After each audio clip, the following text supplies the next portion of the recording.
सल्लल्लाहु अलैहि वसल्लम ने फरमाया, मेरा रब करीम जब किसी को बीमार करता है ना तो फिर अल्लाह फरिश्तों को भेजता है। फरमाता जब पता करके आओ किसी से मेरी शिकायत तो नहीं कर रहा।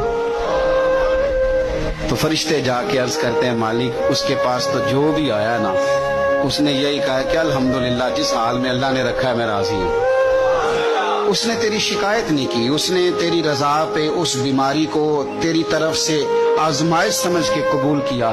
मेरे नबी करीम अलैहिस्सलातु सलाम फरमाने लगे, रब फरमाते हैं फरिश्तों गवाह हो जाओ, अगर मैं इसे इस बीमारी से शिफा दूंगा तो जो इसके पास खून है इससे बेहतर खून इसे अता करूंगा, और जो इसके पास गोश्त है इससे बेहतर इसे गोश्त अता करूंगा, और अगर मैं इसे इस बीमारी में वफात दूंगा तो फिर मैं इसे जन्नत अता करूंगा।